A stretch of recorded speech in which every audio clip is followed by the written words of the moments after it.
नमस्कार, स्वागत है आपका जनसत्ता में। मैं हूं विभावरी दीक्षित, लेकर आई हूं आपके लिए इस वक्त की ताजा खबरें। सुप्रीम कोर्ट ने ज्ञानवापी मस्जिद मामले पर निचली अदालत के आदेश को सीमित कर दिया है। सुप्रीम कोर्ट ने कहा कि जिस जगह पर शिवलिंग मिलने का दावा किया जा रहा है, सिर्फ उसी जगह को सुरक्षित कर दिया जाएगा। डिस्ट्रिक्ट मजिस्ट्रेट सुरक्षा प्रदान करेंगे और ये सुनिश्चित करेंगे कि जिस जगह को शिवलिंग होने का दावा किया जा रहा है उसे कोई नुकसान नहीं हो। आपको बता दें कि मस्जिद में मुसलमानों के जाने पर कोई पाबंदी नहीं होगी। मस्जिद में किसी भी तादाद में नमाजी जाएंगे और अपने तरीके से नमाज पढ़ेंगे।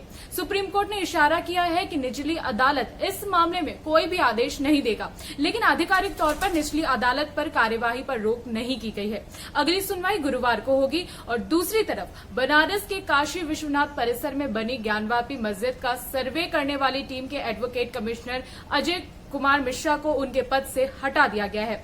अजय मिश्रा को कोर्ट ने टीम का मुखिया नियुक्त किया था। उनके निर्देशन में ही टीम ने ज्ञानवापी का सर्वे किया था, जिसमें शिवलिंग मिलने का दावा किया गया था।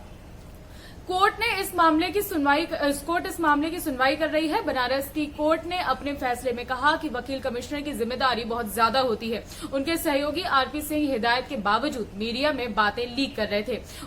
उन्हें उनके पद से हटाकर विशाल सिंह को जिम्मा दिया गया है। सुप्रीम कोर्ट ने मंगलवार को नोएडा में real estate developer Supertech limited की अवैध रूप से निर्मित 40 मंजिला एमरल्ड कोर्ट ट्विन टावर परियोजना को गिराने का समय 28 अगस्त तक बढ़ा दिया है। न्यायमूर्ति डीवाई चंद्रचूड़ की अध्यक्षता वाली पीठ ने एडिफिस इंजीनियरिंग के अनुरोध को स्वीकार कर लिया, जिसे विध्वंस का अनुबंध सौंपा गया था। विध्वंस की पिछली समय सीमा 22 मई थी। कांग्रेस नेता कार्ति चिदंबरम के ठिकानों पर सीबीआई ने छापेमारी की है। ये छापेमारी पी चिदंबरम के बेटे कार्ति चिदंबरम से जुड़े मामलों को लेकर चल रही है। सीबीआई की टीम ने कार्ति चिदंबरम के अलग अलग ठिकानों पर छापेमारी की, जिसमें उनका घर और कार्यालय शामिल है। छापेमारी की जानकारी कार्ति चिदंबरम के कार्यालय द्वारा मीडिया को दी गई। ये छापेमारी चिदंबरम के 9 ठिकानों पर चली है।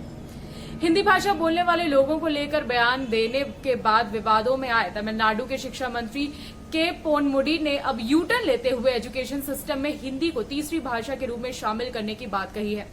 विधायक ने कहा कि सरकार हिंदी सहित अन्य भाषाओं को सिखाने पर विचार कर रही है। अगर छात्र इन्हें सीखना चाहते हैं तो फिलहाल तमिलनाडु की 2 भाषा नीति है, जिसके तहत तमिल और अंग्रेजी भाषा सिखाई जाती है। एक स्थानीय समाचार चैनल थांटी टीवी से एक साक्षात्कार में पोनमुंडी ने कहा कि डीएमके सरकार को 3 भाषाएं सीखने वाले छात्रों के साथ कोई समस्या नहीं है। उन्होंने कहा कि सिर्फ इतनी सी बात है, राज्य में केवल 2 भाषा अनिवार्य। अगर आंध्र के छात्र हैं तो तेलुगु सीखना चाहते हैं, अगर मलयाली छात्र हैं मलयालम पढ़ना चाहते हैं। अगर ऐसे छात्र हैं तो हम स्कूलों में इन भाषाओं को पढ़ाने की व्यवस्था करेंगे। यही चीज कन्नड़ या हिंदी के लिए भी लागू होती है। हमने बस इतना ही कहा है कि हमारी शिक्षा प्रणाली में हिंदी एक अनिवार्य भाषा के रूप में शामिल नहीं हो सकती है। अभी के लिए बस इतना ही। बाकी देश दुनिया से जुड़ी तमाम अपडेट्स के लिए बने रहिए जनसत्ता के साथ। धन्यवाद।